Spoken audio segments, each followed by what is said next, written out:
Hello, my name is Weiyi Zhang and I am an actor based in Kansas City metro area.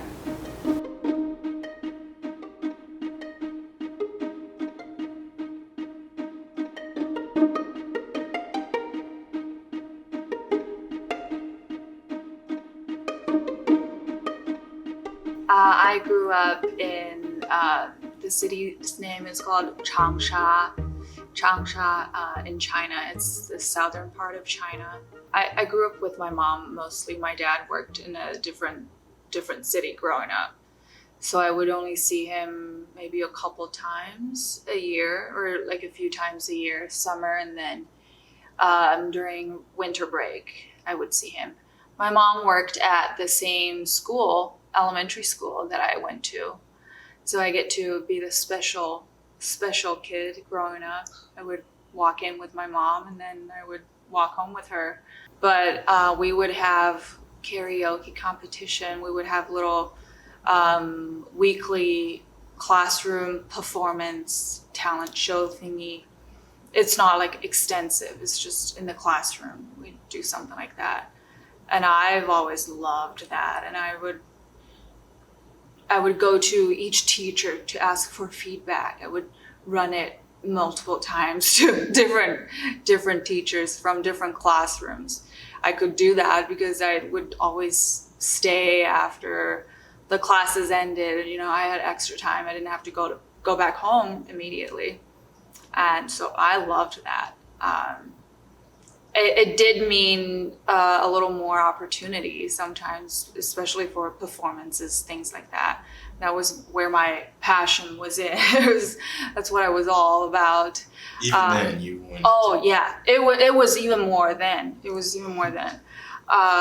June 1st, every year June 1st is the International Children's Day. And growing up, my generation celebrated by putting on a performance, like different kind of shows. There's like words based, and there's music based, there's dance based.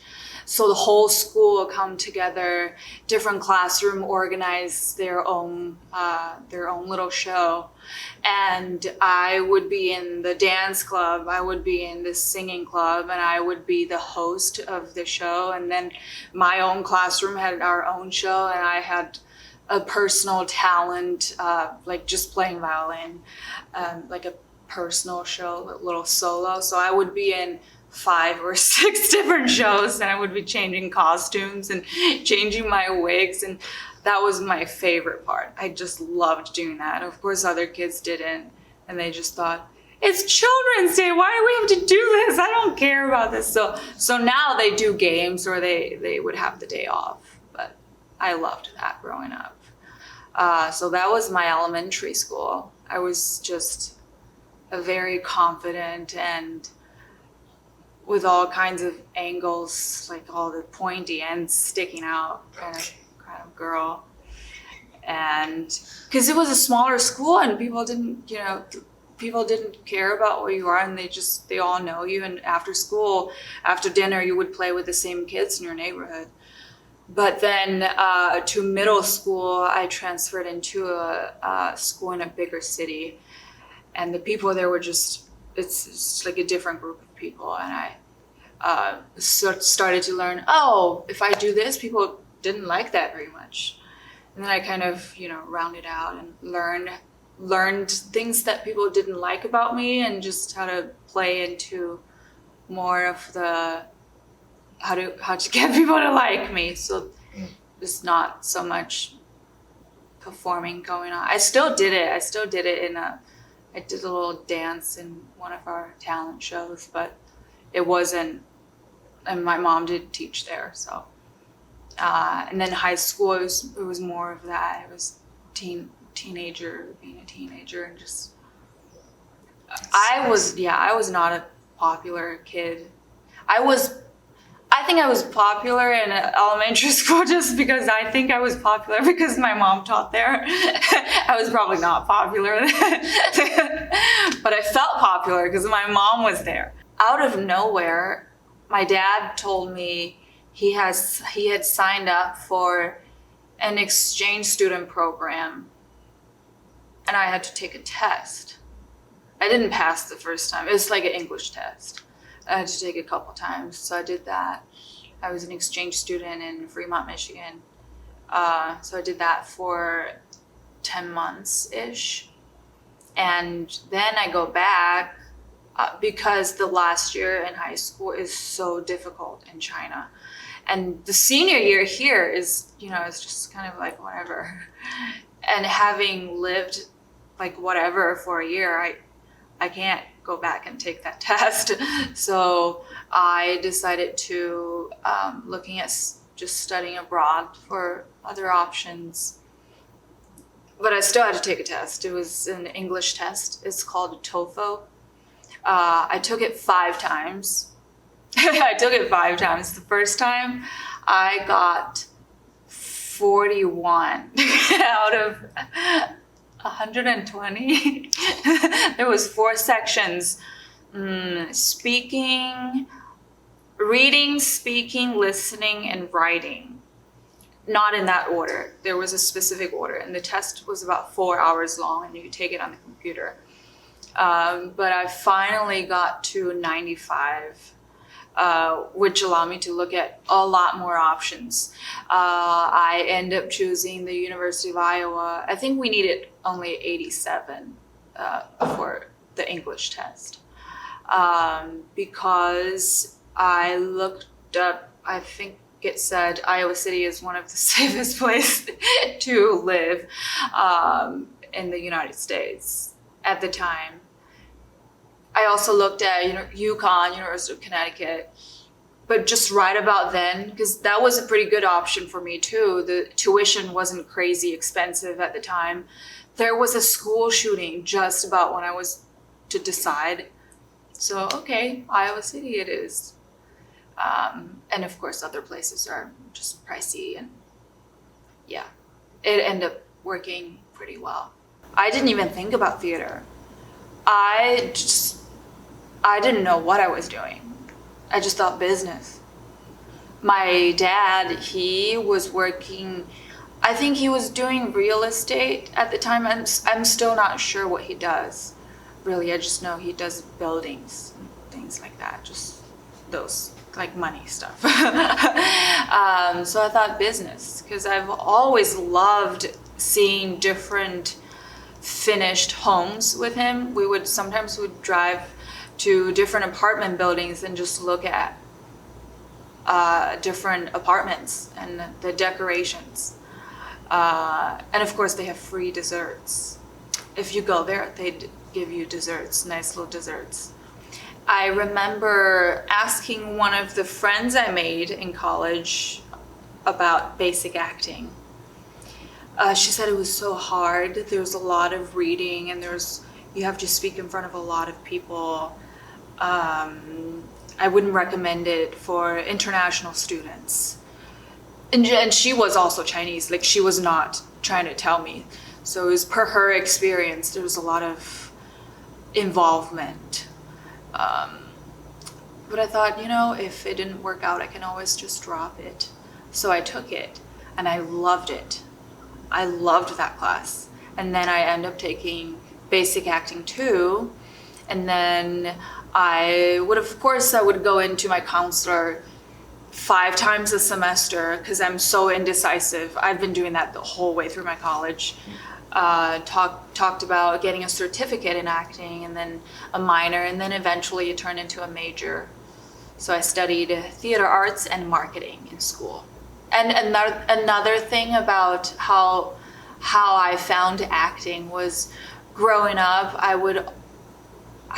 because we have, the only TV at my home was in my parents' bedroom. And so sometimes at night I would watch TV, and I would sit in their bed watching TV, and I would just put blankets on me and pretend to be like a princess or a queen from one of the dynasties for period Chinese drama actors. I remember showing my mom, hey mom, do you want to see how like a mad person, a crazy person falling into just total disaster. I remember wearing that, just my bed sheets, and then leaning against the bed, leaning against the wall, standing on the bed and slowly sliding down and just looking into despair. That was probably like 8 years old. My first paid job as an actor, it was with the Confluence Theatre Wicked Creatures, written by Emma Carter, directed by Amy O'Connor.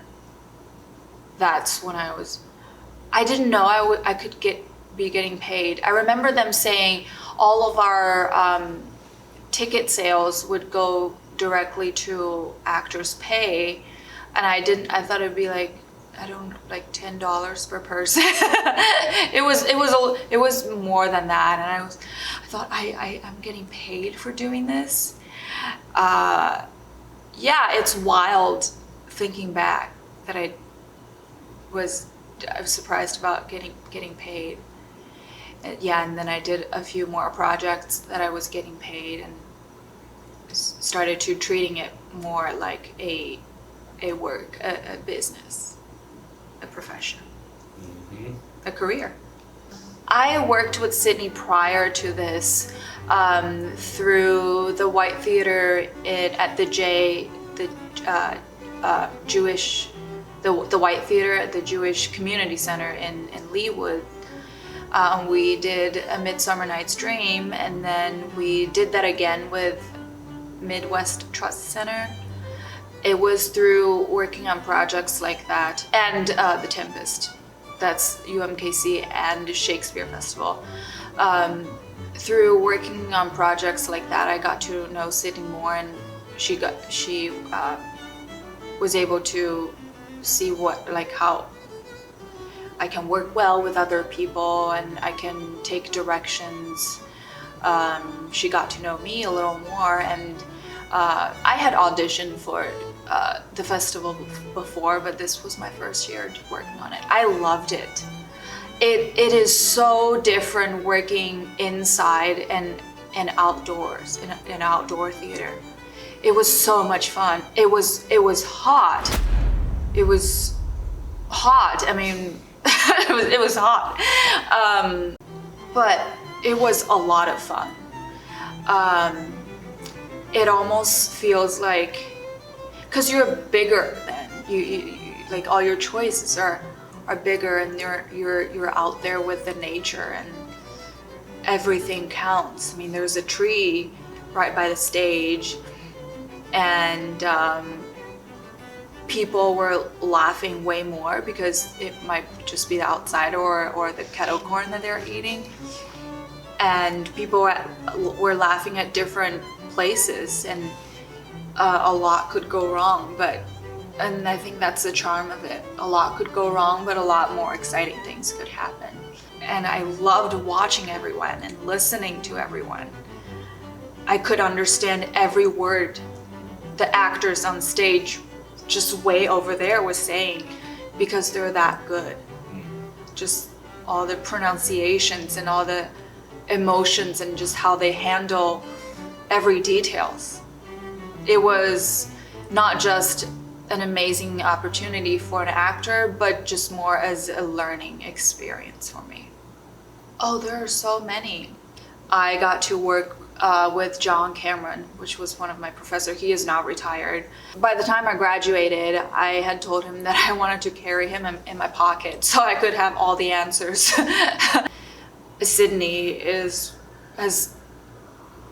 been a mentor to me, not just working with her, but I've always appreciated her work ethic and advices that she's given me as an actor.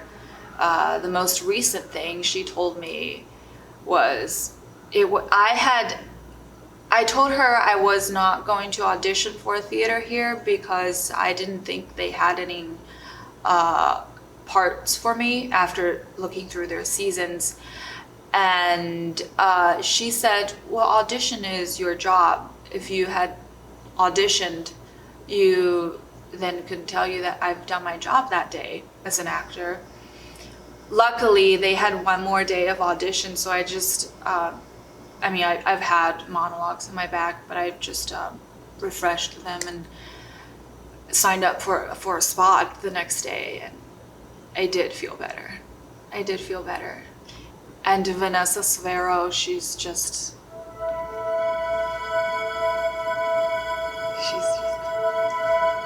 I have never met her in person, but I messaged her on Facebook, and she just sat down and had coffee with me. And I remember telling her, hey, I'm gonna audition for a show KCAT was doing before but they were going to do, but they didn't do it because of the pandemic. I'm just gonna audition for this very small role because I think they're going to cast union actors or other bigger actors for the major parts, but I just want this small little role. And she said, just go for the biggest thing, you know, make big choices and go for the thing you wanted the most. And I can always hear that in the back of my head. I was just deleting all my emails from my Google account because it was getting full the other day. And I went through so many emails where I asked you to have coffee with me, to have lunch with me. And most of you said yes, and we did have lunch and we did have coffee. And looking back, I was amazed by how kind people can be and how open and how much